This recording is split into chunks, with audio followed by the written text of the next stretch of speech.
one going hungry. And therefore, the PM Garib Kalyan Yojana, or it's not a Yojana, it's a package which came up, wherein very clearly the emphasis was laid on grains distribution, dry ration basically, and also making sure that households should not suffer in search of cooking fuel. So cooking gas distribution was also made a part of it. And some initial household expenditure, direct transfer was also made a part of this package. Over and above this, we wanted to ensure that the old, the senior citizens, the young, and the widows should be given some kind of assistance. So 1,500 rupees were also given for them, which subsequently got elaborated, continuing this emphasis, in that even in the 5-day package that we announced, there was a component whereby grains and pulses distribution was extended for another 2 months. So the larger principle was, one, first of all, attend to the poor and the most needy. Then also look at various ways in which people who will be now staying at home and not working to be able to draw on the money which is theirs, of course, which is kept in the EPF, for them to draw some of the money from that EPF account. But when we came to the further 5-day package, these principles being kept intact, we also wanted to make sure that restart is given the emphasis. So that when actually the lockdown gets lifted, or prior to that, even as the exemptions are coming in place, that relaxations were being offered, for the relaxation and based on the relaxation, when companies will have to start their production, they should be able to have some money to buy raw materials, to pay the fixed costs, and so on. And simultaneously with the RBI, when we were working together, every time some expectations were there about payment problems, moratorium issuing, extension of moratorium, we have been working together with the RBI also. So restart, some cash in their hands, liquidity into the economy were all dominant in the second. In the first, ensuring that nobody goes hungry, which continued into the second also. And one last point on the 5-day package was, as Prime Minister very clearly said, we are now looking at having an Atmanirbhar Bharat post-coronavirus. We will have to put our energies to build a self-reliant India. Emphasis on bringing in long-pending reforms were taken up. And several of these announcements also, therefore, got interwoven into the packages. And that really leads on to, ma'am, the second question that I have is that some people are questioning the size of the fiscal stimulus as being too small, too little. Even though, if we look at the entire economic package, which also includes the liquidity and the credit factor as also reforms, is about 20 lakh crores and about 10% of GDP. So do you agree with that critique on the fiscal aspect or the stimulus being too little? Naren, it's a very important question. And in anticipation of coming out clearly on where we are placing our emphasis, we have emphasized on, even during the announcement of the package, clearly laying out what is it that we are accounting for.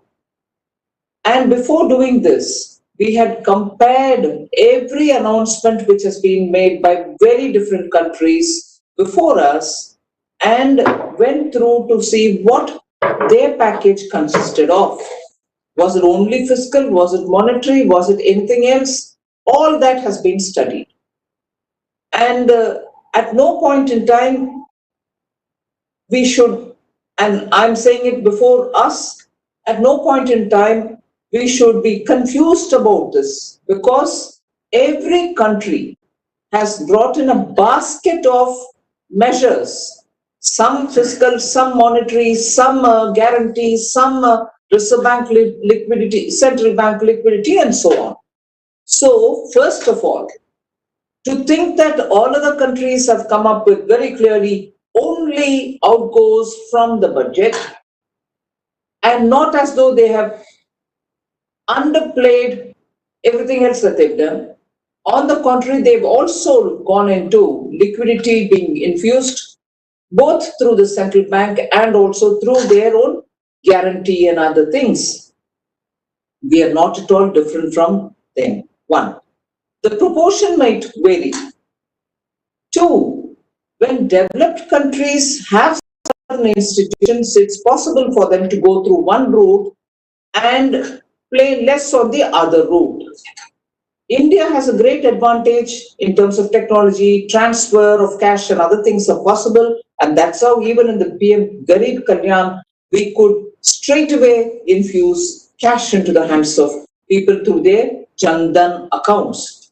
So here, very clearly, we have come with measures which will get more liquidity into the economy. If more liquidity goes into the economy, people will get money in their hands, and that will kickstart the economy, kickstart with more demand and so on. So if you're going to bear it out as though I have not disclosed it, that itself shows me or indicates to me that the intent is not so much to understand, but to pick holes on the whole thing. I've laid it bare, saying this is how we've arrived at our 20 lakhs. And therefore, having heard everybody, our approach has been to go through this route of stimulating the economy through companies, institutions, enterprises, and businesses all getting assistance via bank or any other formulation through which businesses will start. So if there is an explaining done by somebody, no, this is only that is this much, this is not so much, they are at their liberty to do it. We've heard everybody and taken a position and come up with this package.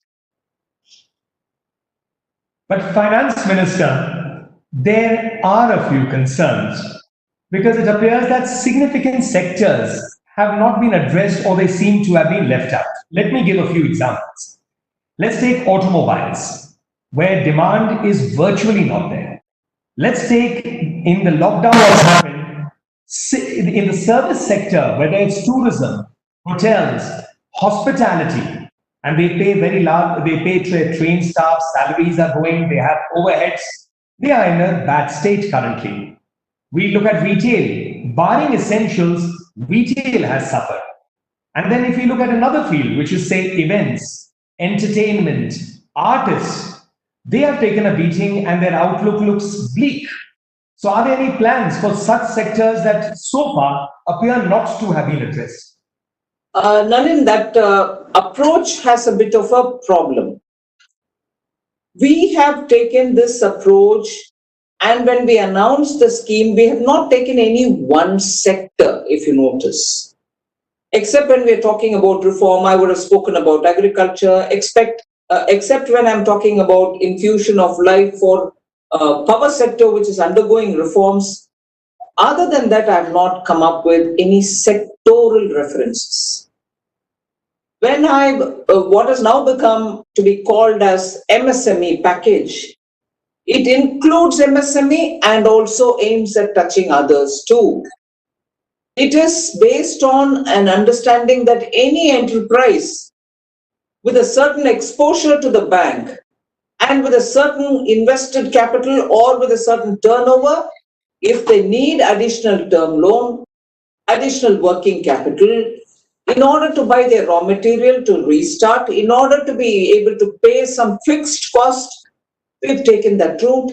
And in fact, even yesterday when I had a meeting with all the bank's chairman and the managing directors, executive directors, I had clearly explained it to them that this has got to be automatically provided to everybody. We are not giving it to the MSME at the exclusion of others. Anyone who wants to get some assistance from the bank are very welcome to go, and I've made this plain to the banks also. So from 1st June, I expect liquidity to flow, credits to be enhanced, term loans to be given additionally without any new collateral. So the sectors that you're referring to can also benefit through this, can also approach the banks and seek this. And this has been made very plain to the banks. And therefore, we've not aimed at any one sector in particular, nor have we excluded anybody from this. Thank you, Finance Minister, for that clarification. And I think that was very important. And since, Finance Minister, you have referred to the banks, and this has been coming out in your various interviews also, that instructions are to the banks that they must disperse loans. But the past track record has been, to some extent, a reluctance on the parts of banks and financial institutions for several reasons, and I'll spell out a few. One is the obvious fear of NPAs or non-performing assets. The second is the fear that investigations for even loans that have genuinely gone wrong for bona fide reasons gives the officials a fear of investigation.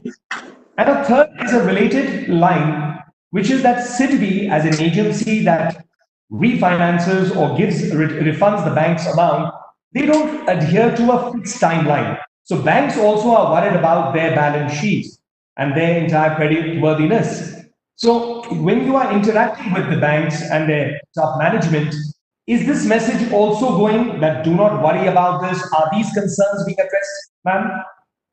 Absolutely. And you've raised a very important issue, and I definitely would like to give it a bit of an elaborate answer. All the 3 points that you raised as concerns which banks have had in their minds earlier and may have even now are absolutely well-founded. In fact, through my last 7-8 months, I've spent at least 3 different times with the banks to say the fear of the 3 C's, as they refer to it, the CBI, CVC, and also the CAG, should not be in their minds. And at one point in time, I had the CBI director and 2 joint directors who deal with these matters come and sit. And those days it wasn't social distancing, so all the bank officials had come. We sat in one large room and discussed threadbare as to where this fear comes from. And subsequently, we also came back to remove from circulation and also withdraw some of the orders which the Department of Financial Services had issued, thereby giving some confusing messages. So as regards the 3 C's, based on which they were very scared, we have withdrawn the notifications which may have caused some fear. Also formed a CVC vigilance vetting committee. It's not CVC. It's so much a vigilance vetting committee headed by an eminent person who, before the cases from the bank go to the RBI, would vet the cases to see if there's a vigilance angle. If there is no vigilance angle, it shall not be sent to the CBI or to the RBI. It would go back to the bank saying, enough of CBI references, you can take a departmental action and finish it off there. So that step is also being taken by us. Second point about what if commercial decisions taken by the banks faced with a difficulty when the decision goes foul because of a commercial failure, a genuine commercial failure. Even on that, we have made sure that banks are sure that if you take a decision and that goes bad, and if there's no mala fide, we shall not do anything and you can please go ahead. This was an assurance given some time back before the budget of February this year, 2020. But now yesterday, I have reiterated that by saying, if a decision goes wrong and if there is a loss, if government has given 100% guarantee now, it is not going to be on that individual officer, nor is it going to be on the bank. And therefore, without fear, they should take this automatic route, in the sense everybody is eligible for additional term loan and additional working capital. unless the client himself says, no, I don't want it, I'm okay, you may go ahead doing it with others. So that is the second. And the third is about how risk, am I right? Am I remembering Yes, right now? SIDBI and refinancing some because they SIDBI and the refinancing. Yesterday they were also present. In fact, I'm setting fairly short intervals for them to come up with result-based, performance. I shall be monitoring them on a weekly basis, I've told them, and they should therefore speed up. This alert was given to them even as we were just about to announce the 5-day package, and therefore work has already commenced. They're already moving. Like the NABARD has already gone ahead issuing monies to the farmers, which was also one of the big announcements made. So in a way, I think on all these 3 points, we have tied the loose ends. Now it's a question of me monitoring to execute it in time. It's heartening, Finance Minister, to know about that. And even more importantly, that there is a follow-up mechanism that you have referred to in terms of the follow-up to see that things are happening as per the direction of the government. Which I'd like to please track with your permission is yesterday, the Reserve Bank of India governor has highlighted a widespread concern, which is the contraction of demand. Now, when can we see steps to address this factor? And given the fiscal challenges that everyone accepts, how would we get money literally in the hands of the consumers? This 5-day package obviously has been done in consultation with a whole lot of economists who met the Prime Minister, who sent letters to me, who, after the Prime Minister's consultation, the PMO sent the input back to me, and also very many academicians, ex-bankers, ex-finance secretaries, and people like that. Not exactly finance secretary, ex-finance ministry officials, and so on. So, and industry themselves. So the package itself was designed keeping in mind that we are facing a situation which is exceptional, and therefore whether the contraction is going to be this much or that much, we didn't have the luxury of data to be even guess estimating them. As a result, and also because there've never been a situation like this before, it was difficult for us to even think that it may go this way or that way. However, the spirit of that thought has been kept in mind, that we have to now look at complete contraction, and if we have to stimulate the economy, keeping that in mind, what is it that we have to do and how is it that we have to do? And after all, we are only the second month of this financial year.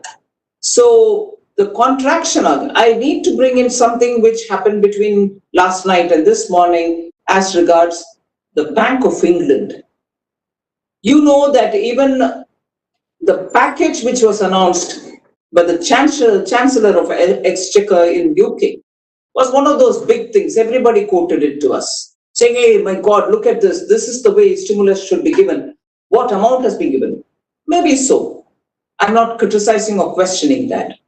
But yesterday, or probably late last night, the Bank of England and their our equivalent of the Governor Reserve Bank is one Mr. Bailey, who has given a statement saying the last quarter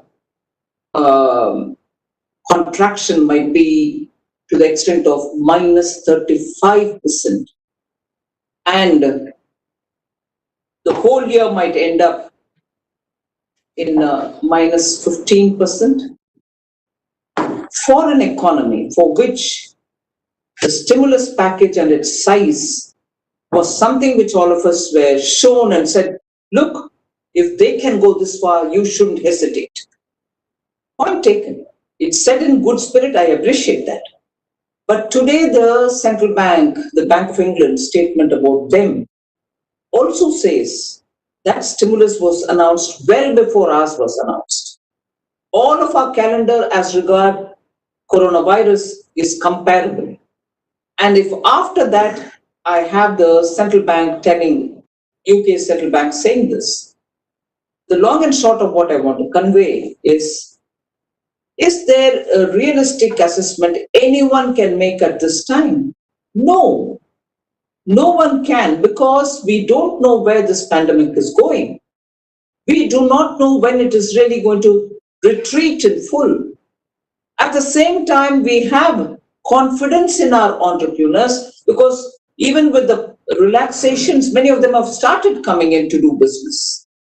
So I would only pay a lot of weight to that development and see as we go what further they want us to do.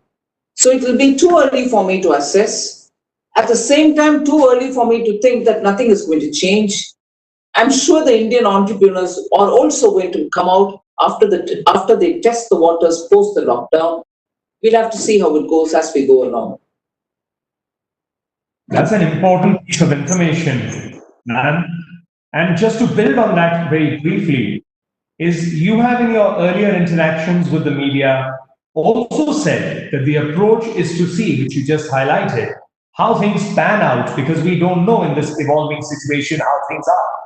And it would reassure, I think, everyone that there appears to be some headroom or leeway that you as the finance minister are keeping in mind, because this is the government that keeps its ear to the ground, which is evident from how you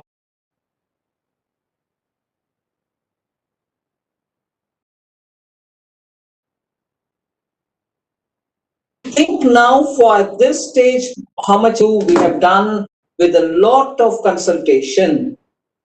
I'm not closing the door at all.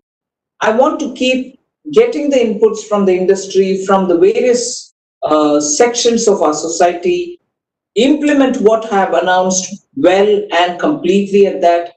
And depending on how things pan out, we'll have to, respond accordingly.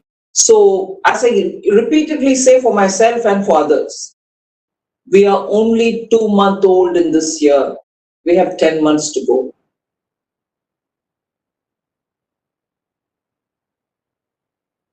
Thank you. Now, if I may, ma'am, just shift the gear a little bit. I know you have already made it clear that this is not a sectoral approach. This is a holistic approach. Everyone's included, no one's excluded. That's the general approach. But if I now look at it from categories of people, the bulk of the announcements, and everyone appreciates, focuses on the poor, the marginalized, industry, which is through MSME or otherwise, among others. But there is an articulation in some segments that if it's the middle class, the salaried class, small business, the trader, the self-employed, they seem to feel, rightly or wrongly, that they are not on the government's radar as much as, say, other categories. And these are the ones who are major contributors to direct tax or income tax. So how would you allay their fears or concerns, or what would you like to say to them? The first thing is, of course, the initial panic was on the EMI.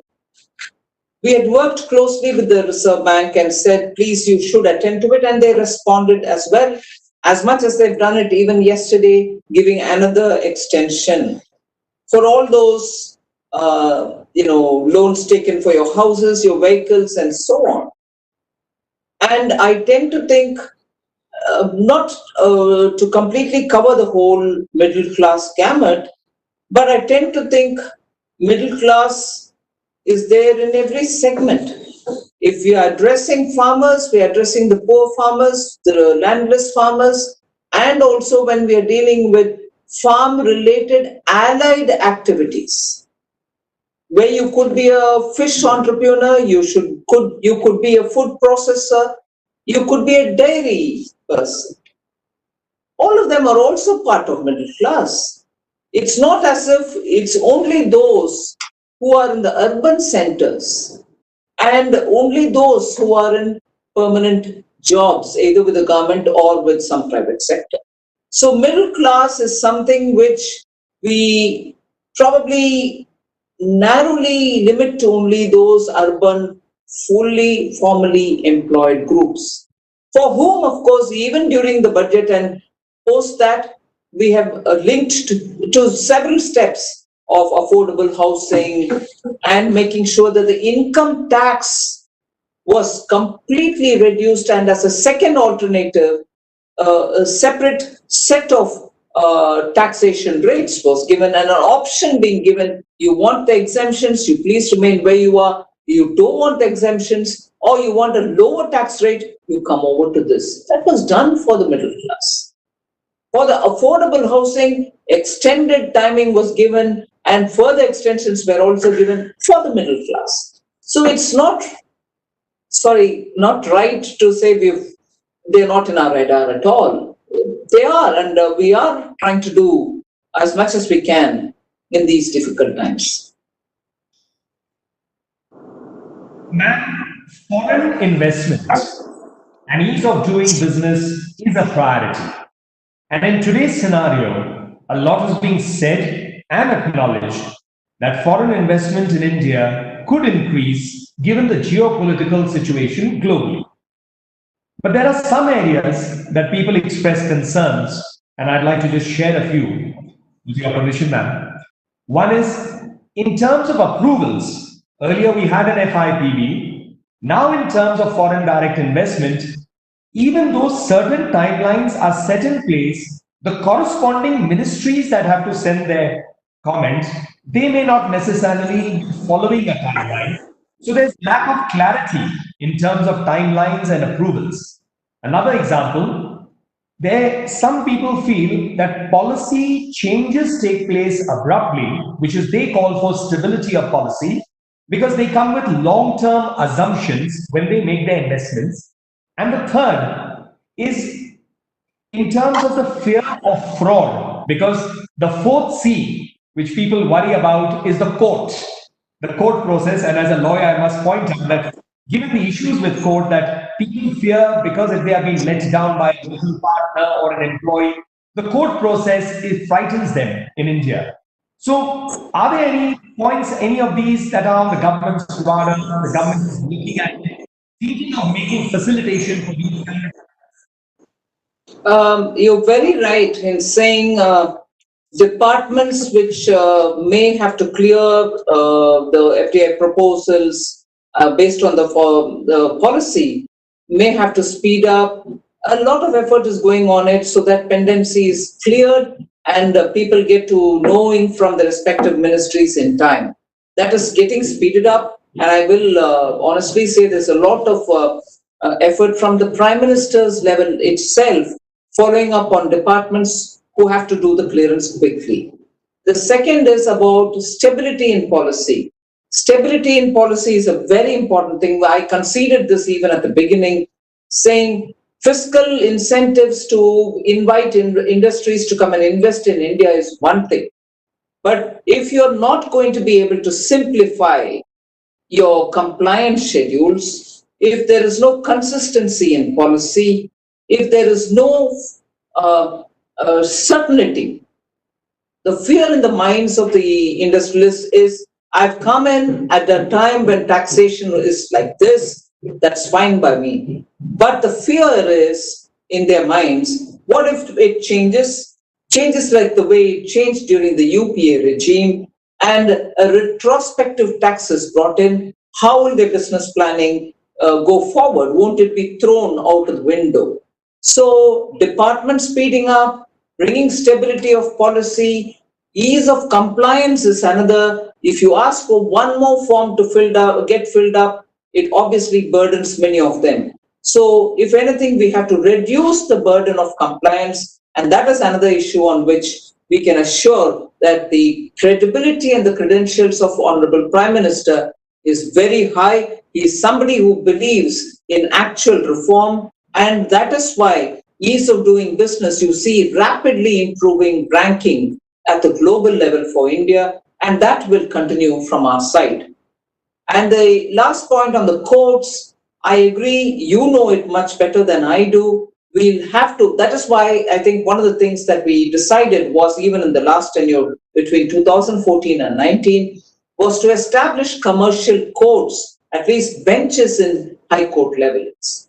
So there are, and the NCLT, NCLAT are all things which are being improved by the day. We should have that issue sorted out at the earliest so that courts are not going to take time, nor are they burdened with excessive cases going to. Permit me, Finance Minister, to just ask a supplementary to the ease of doing business and investment. Now, the real action is actually in the states on the ground level. And local existing Indian entrepreneurs, because our focus is also in Atmanirbhar Abhiyan, local strengthening, but even new investors have to grapple with, deal with NOCs, permissions from municipal authorities, local authorities, various. And that is a lot of red tapeism. That is also a set of bottlenecks. So are we taking any steps to bring the states and these kind of authorities in line with the central government's approach towards ease of doing business and opening it up both for local and new investors? No doubt there's a lot of engagement with the states, and through the states ensuring that the third tier, the local bodies, the urban local bodies and the municipalities are also understanding the importance that unless they gear up, make it easy for industries, make it easy for the investors, things won't move. Because at the state level, it can be a pollution control board, or it can be a local body which doesn't clear up, investment related papers. Even that becomes very difficult. And also if contracts have been signed, and if agreements after being signed are reneged, even that can affect the credibility of India's business environment. So there is a lot of engagement from the center with the states on this. A second question, ma'am, on the states is that in this economic problem that we are facing because of COVID-19, the states are also revenue challenged and are facing a fund crunch. Some of them are expressing that they've been left out broadly of the government's approach in the economic package. Is that a fair criticism? It's completely untrue, and I don't accept that at all. Because, as much as all of us understand, the assumptions made in the budget are already in a state where we'll have to review them. Every assumption made for the budget of 2020 are now at a stage where unless I review them, they are not going to hold good. Notwithstanding that, and notwithstanding the fact that the revenue generation has suffered severely, revenues have come down, not just for the states, but also for the center, equally both for state and center. Notwithstanding these realities, I have devolved both in April and May, everything that I have to devolve as per the assumptions placed in the budget of February 2020. My situation is definitely different from the state in which I had made the budget. The assumptions then and the situation now are completely at variance.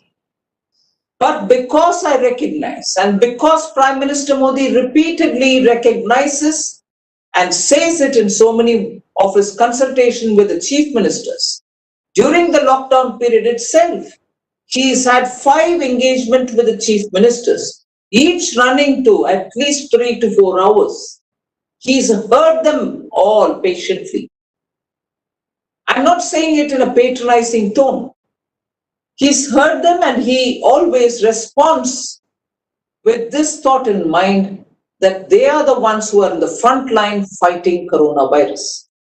So, coming back to my budget point, the budgetary estimates, and as a result of which, the proportion that I had to go giving to the states on a monthly basis, I have released in April and released in May without any change based on the assumptions made then.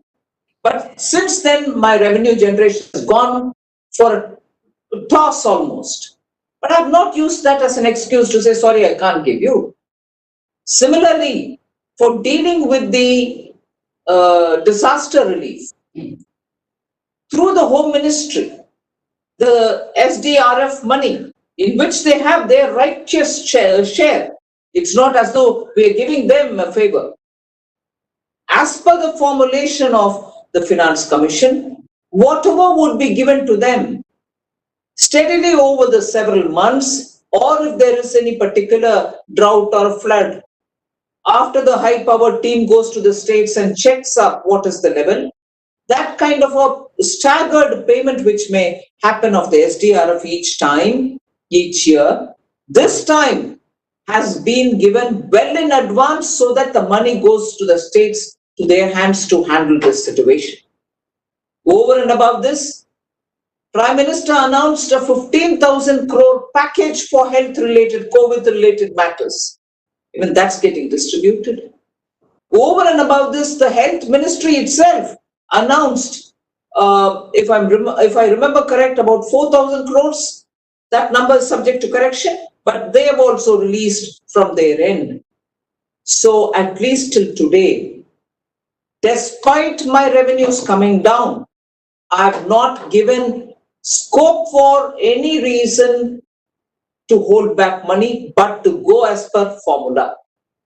In all this, the only thing I'm holding on is the compensation which has to be given to the states. December, January is due, February, March is due, because compensation says, and this is not something I'm saying for the first time, I stood in the parliament and said twice that as and when the collection comes in, I can release it. Last year itself, we gave much higher than what we had collected as a compensation through the cess. We gave much more than what we collected. And this year too, I can only give when the collection gives me the room for it. Thank you, Finance Minister. Ma'am, I'm going to ask a question that is related to a legacy approach. The legacy approach and hangover of the last 70 years is that government agencies tend to view, and that's a general statement, entrepreneurs, small business, traders, etc., MSME, the salaried class, to be generally those who want to evade taxes and have a dishonest approach. That's a legacy approach. Now, the government of the day, which is our government, is trying to change this approach, and this has been said on several occasions. But my question is, what steps and how can we ensure that agencies actually support people in their businesses, in their approach, so that they focus on the growth of their business rather than have a fear of the agencies and have to battle against procedure? You're right. In this, on Prime Minister's encouragement and advice, we have very clearly used technology to ensure that anything that which is achievable by big data use shall be done through the big data itself and from being at a distance. So if it is an income tax assessment which is being questioned, an income tax survey which has to be done, or search which has to be done, none of them will happen unless the data is highlighting, red flagging something. And when it is red flagged, it will have to get the clearance from the central headquarters of the CBDT or the CBIC, and only then will they be even questioned. And even then, they will be questioned only on the digital mode.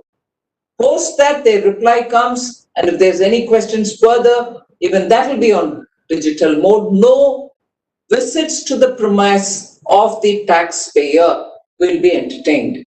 Even appeals on any tax-related matters will be on digital mode. That is why we go on saying faceless assessment. In the recent budget, I've even said faceless appeals. And therefore, on the issue of harassment, Prime Minister is absolutely clear and moving ahead fast that we should not be doing anything face-to-face mode, but everything should be done from remote and through digital platforms so that no one fears a visit by an income tax authority.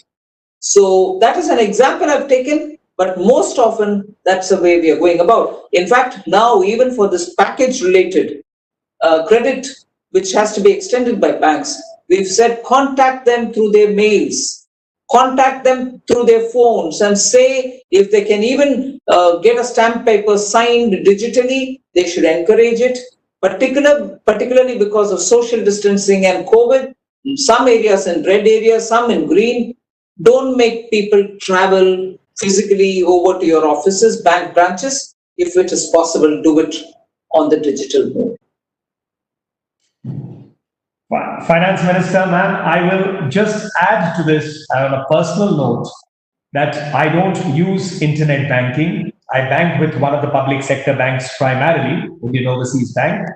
And I'm happy to say that I'm interacting over my registered email with them, giving them instructions, and they do accept those instructions, and I'm able to do it remotely today. So I'm sure those who are looking for loans and those who are looking for the development and the dispersal of this economic package will have a lot of hope from what you have said, Finance Minister. And I move, ma'am. Thank you, ma'am. I move, ma'am, to my last question, and with your permission, after your answer, a short closing comment, is that this is a very, very stressed out time for everyone. How do you do that?